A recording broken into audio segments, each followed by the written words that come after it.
नमस्कार दोस्तों, आज आपका ज्योग्राफी का लेक्चर नंबर 1 है और ज्योग्राफी में जो बीपीएससी से रिलेटेड इंपॉर्टेंट कंसेप्ट है उसको आज हम लोग डिटेल में करने की कोशिश करेंगे।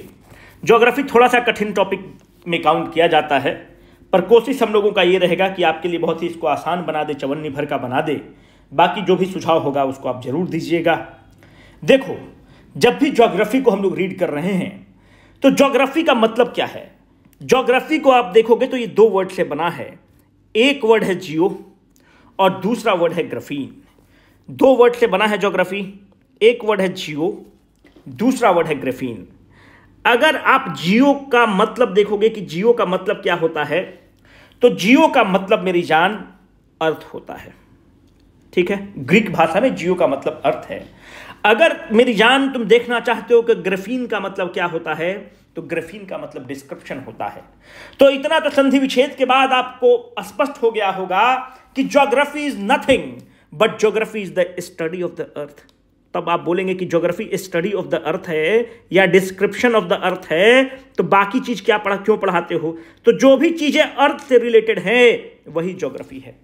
पर यह तो बहुत ही जब प्रिलिमिनरी स्टेज था उस समय ये चीज को हम लोग इस तरह से डिकोड करते थे। जो वर्ड ज्योग्राफी है इसका नाम किसने दिया? इसका नाम, उस व्यक्ति का नाम है, the word geography was coined bye a Greek scholar. तो यहां से 2 चीजें स्पष्ट हो जाती हैं कि the first people to study the geography, the first people who try to study the earth और the description of the earth were none other than the Greeks. Greek का एक बहुत बड़ा स्कॉलर है जिनका नाम है इराटोस्थेनेस।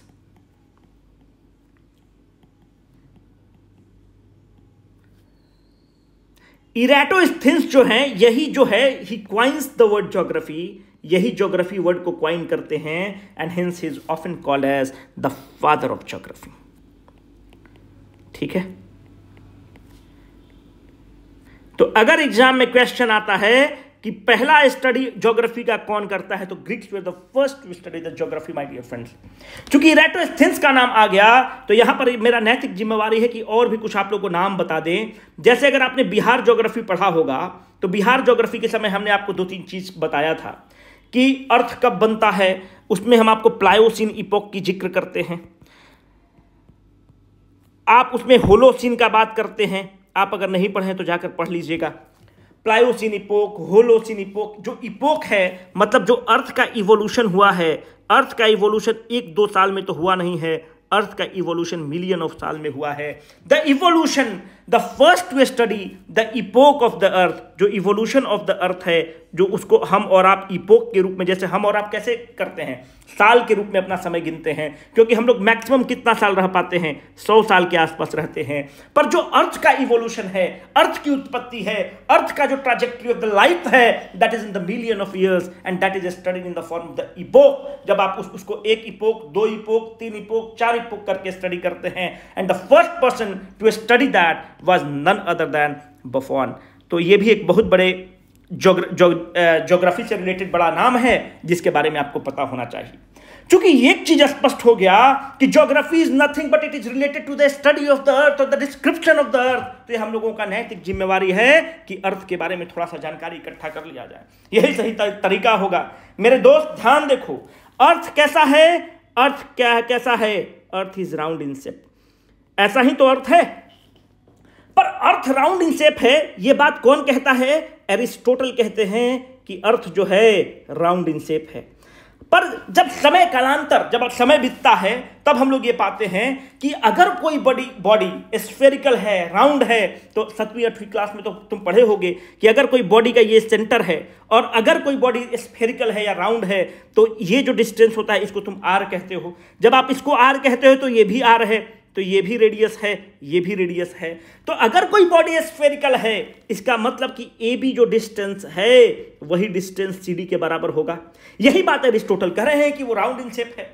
पर जब हम समय के साथ, जब समय बीतता है और हम लोग अर्थ के बारे में स्टडी करना स्टार्ट करते हैं, तब हम लोग ये पाते हैं कि अर्थ का ये वाला जो डिस्टेंस है, जिसको तुम इक्वेटोरियल डायमीटर कहते हो, ये जो वैल्यू आती है ये 12,757 किलोमीटर आती है।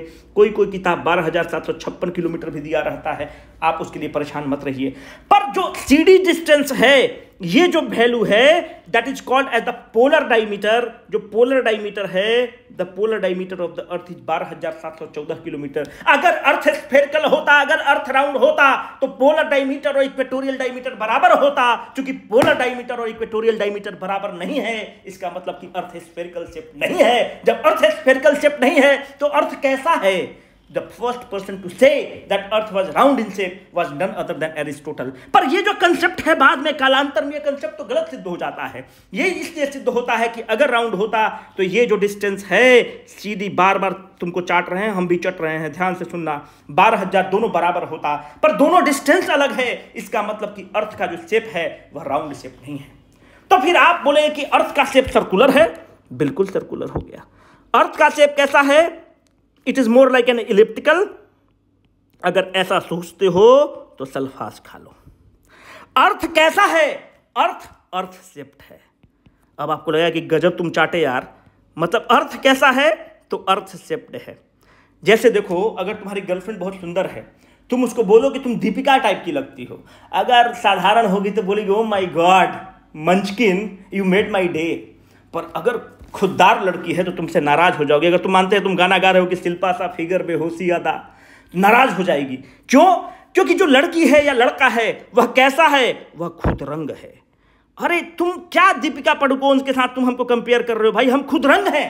हमारे एक अलग आंख की नक्काशी अलग है, होठ की नक्काशी अलग है, चेहरा का नक्काशी अलग है, शरीर का नक्काशी अलग है। जब आप हमको किसी से कंपेयर करते हैं तो आप हमको छोटा दिखाने की कोशिश कर रहे हैं। हम कैसे हैं? हम खुद रंग हैं। मेरा एक अलग मिजाज है, अलग रंग है, अलग टोन है, अलग स्किन कलर है, अलग फिगर है, सब चीज अलग है। उसी तरह अर्थ कहता है कि हमको तुलना मत करो कि हम स्फेरिकल हैं, कि सर्कुलर हैं, कि इलिप्टिकल हैं। हम कैसे हैं? हम खुद रंग हैं। और हम कैसे खुद रंग हैं? हम अर्थ शेप्ड हैं। और जो अर्थ शेप्ड जो होता है मेरे बंधु मेरी जान, उसका एक अलग नाम दिया गया है ज्योग्राफी में। उसको कहा गया है कि earth is geoid in shape.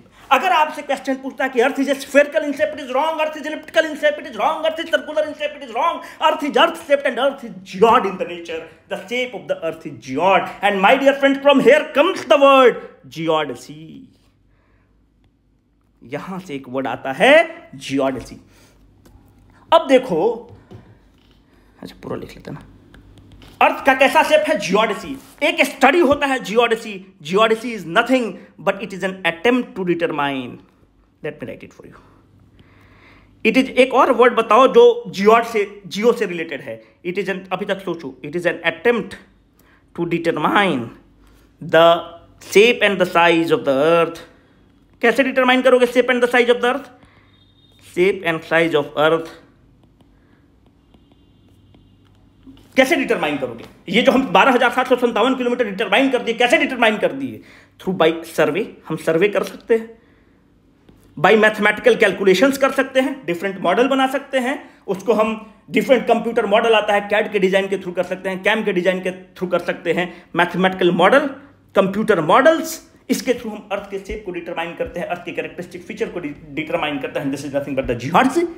एक और वर्ड बताओ, इंटरनेशनल रिलेशन में एक वर्ड है, यहीं से एक वर्ड मेरी जान निकलता है जिसका नाम है जियोपॉलिटिक्स और जियोपॉलिटिक, है ना? सब यहीं से वर्ड निकल रहा है, इसकी उत्पत्ति यही है, जियोपॉलिटिक्स और geopolitic. That is the geographic causation of the international politics. Geopolitic is nothing but it is the geographical causation. It is the geographical causation of international politics. यही तो है, it is the geographical causation of the international politics. जब चीन नेपाल में invest कर रहा है, जब चीन श्रीलंका में इन्वेस्ट करता है, तो C Raja Mohan Indian Express के आर्टिकल में क्या लिखते हैं कि China is trying to fiddle with the geopolitics, है ना? चाइना वहां पर है, पैसिफिक ओशन में है, वहां पर आकर इंडियन ओशन में इन्वेट कर रहा है, इंडियन ओशन में अपना एक बेस बना रहा है। तो it is trying to change the geopolitics of this Indian Ocean. Are you getting this? So the genesis of this word geopolitics goes back to word geoid, वहीं से निकल रहा है। अब चूंकि अर्थ की बात हो गई तो अर्थ के बारे में कुछ फीचर्स देख लिया जाए। थोड़ा सा हम विषयांतर हो गए, पर देखो ये तुम्हारा अर्थ है। अर्थ का जितने भी प्लैनेट्स हैं उसमें सबसे हाईएस्ट डेंसिटी किसका है? तो अर्थ का सबसे हाईएस्ट डेंसिटी है। डेंसिटी को फिजिक्स में रो से बताते हैं। अर्थ को एरिस्टोटल क्या कहते हैं? कि एरिस्टोटल कहते हैं कि अर्थ राउंड इन शेप है, पर अर्थ राउंड इन शेप है क्या? बिल्कुल नहीं है। अर्थ कैसा है? खुदरंग है। उसको क्या कहते हैं? जियोड कहते हैं, और यहां से जियोडसी आता है। अच्छा ये बताओ कि एक और, अच्छा यहां पे बताते हैं तुमको। देखो ये अर्थ है, ये सूर्य भगवान है और ये अर्थ है। अर्थ क्या कर रहा है कि ये सूरज भगवान की परिक्रमा कर रहा है।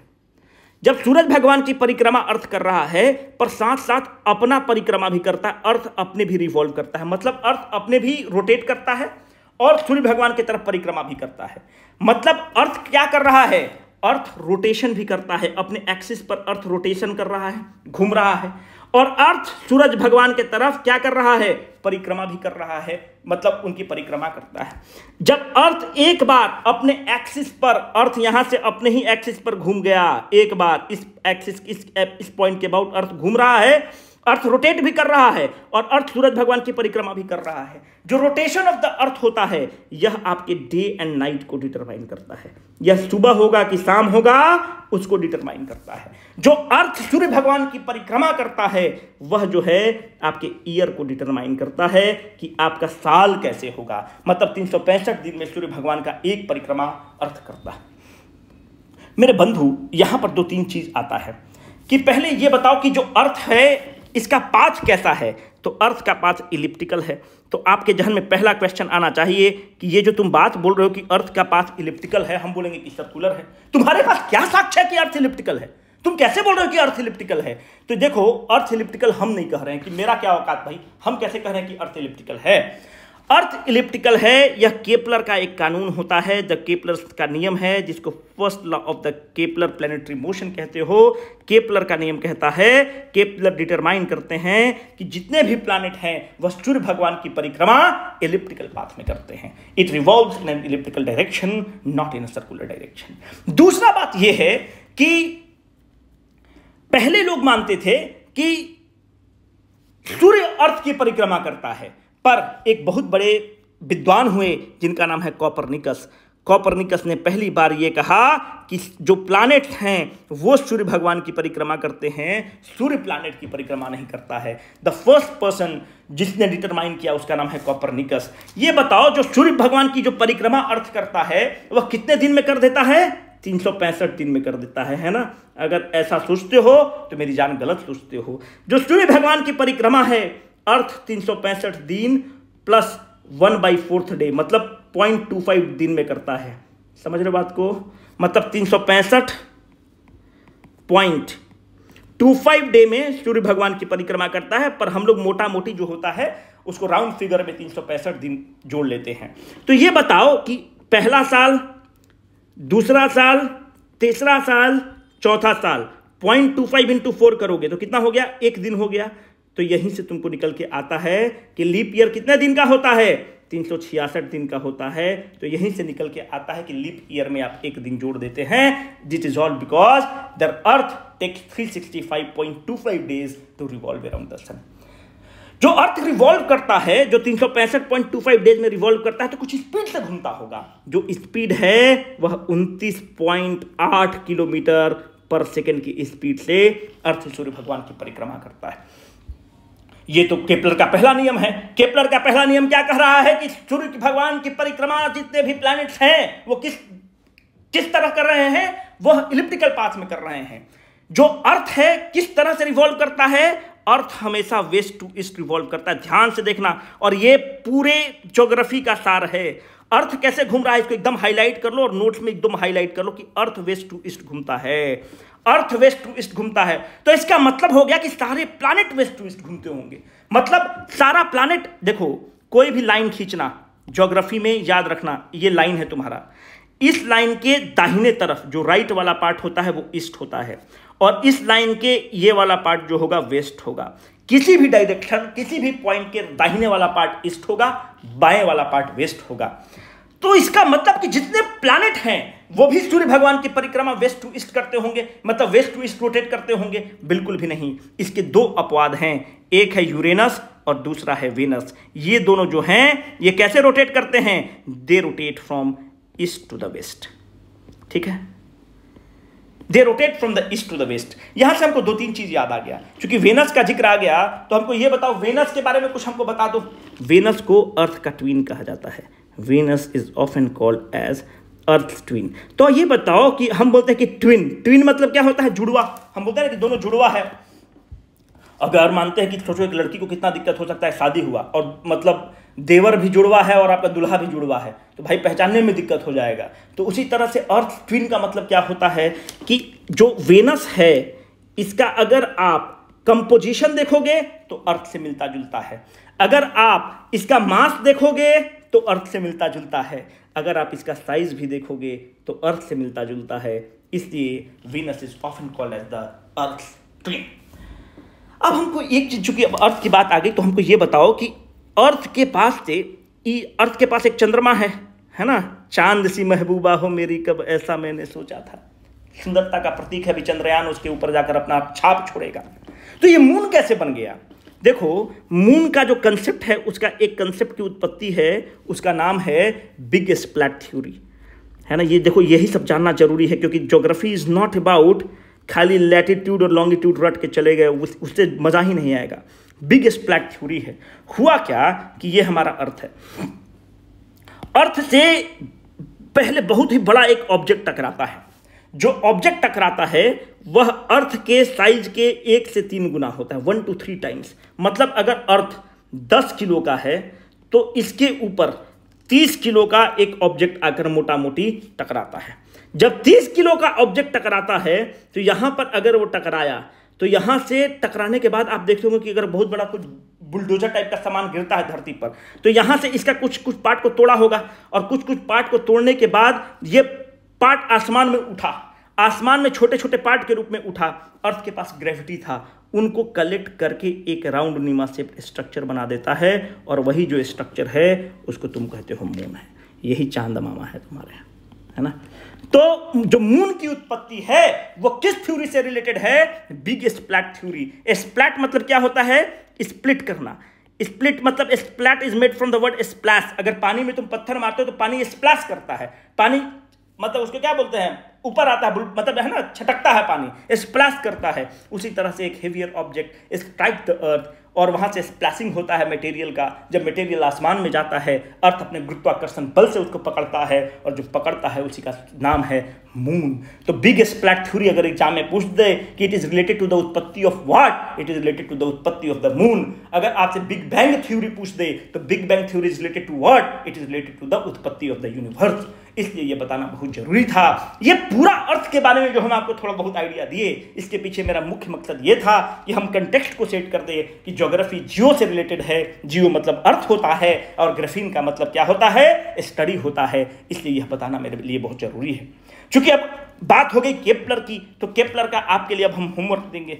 होमवर्क यह है मेरे बंधु मेरी जान, कि केपलर का पहला नियम तो तुमको बता दिए कि केपलर प्लैनेटरी, अगर पूछते Kepler's law is related to what, it is related to the planetary motion. अब आपसे क्वेश्चन अगर एग्जाम में ये बन जाता है कि केपलर का सेकंड नियम बताओ, तो सेकंड नियम तुम सब चीज हमारे ऊपर नहीं छोड़ोगे, सेकंड नियम अपने गूगल करोगे और एनसीईआरटी में जाकर देखोगे। हम केपलर का तुमको थर्ड नियम बताते हैं।